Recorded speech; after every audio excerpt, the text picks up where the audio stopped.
So Satou Sabally reveals, or has effectively revealed, her final list of teams that she is willing to go to. And surprisingly, very surprisingly, considering the fact that she had liked so many Instagram posts and she had liked a bunch of comments and responded well on Instagram, it was just a smokescreen about the Indiana Fever.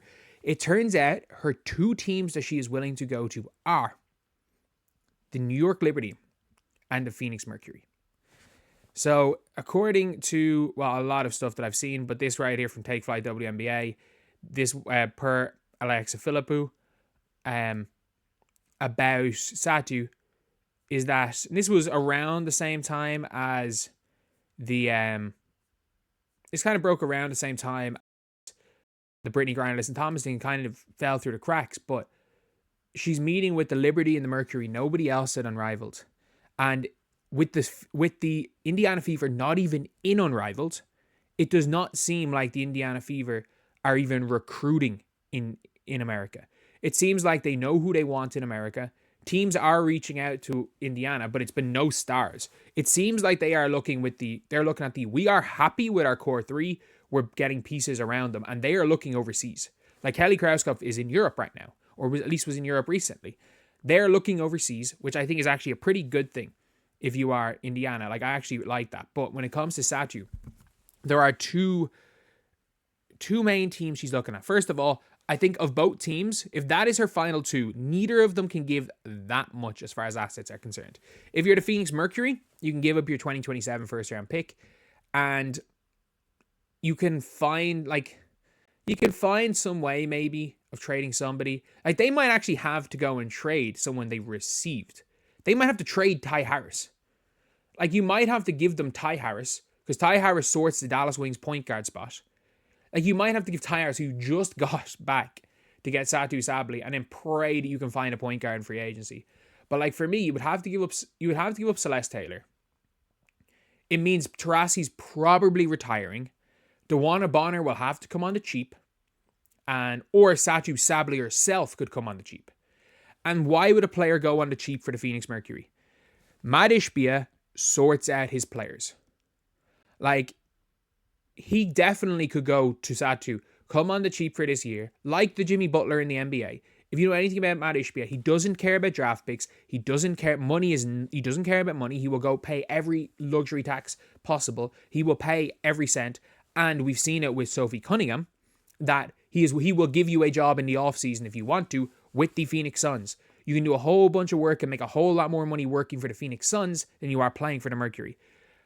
If anything, while the players are there, Matt Ishbia sorts out his players. So like, that is one of the factors why someone might choose to go to the Phoenix Mercury. You might be saying, oh, they were like an old team, they struggled. But like, Taurasi gone, probably Taurasi gone. It's a max contract. Brittany Griner gone. Like, if they ran it with a team with, let's just say Ty Harris is gone.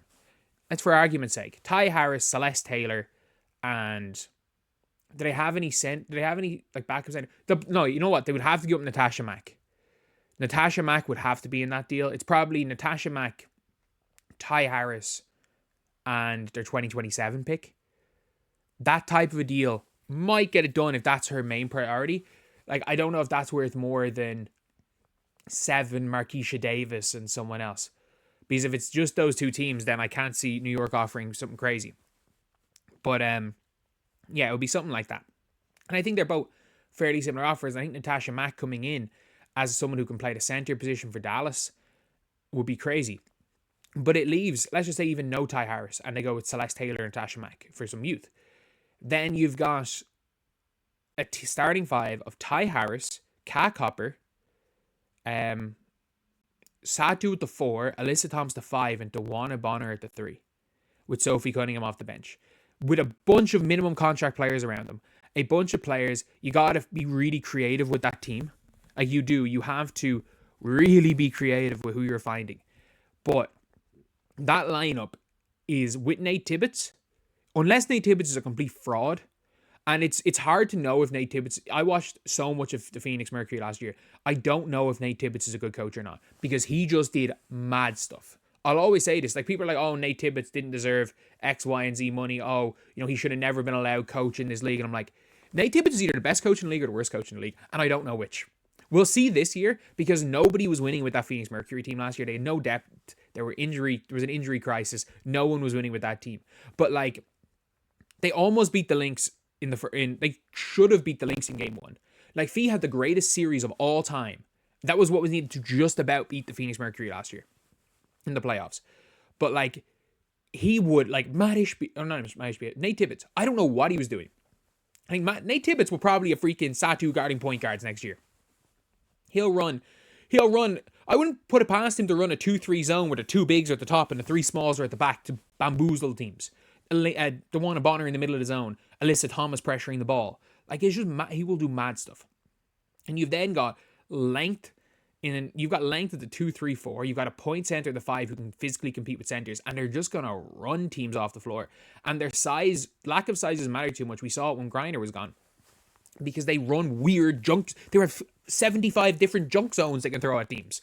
So, like, Nate Tibbetts, if he manages to get his hands on Satou, keeps Ty Harris, and DeWanna Bonner comes, that team is ridiculous and looks after the players.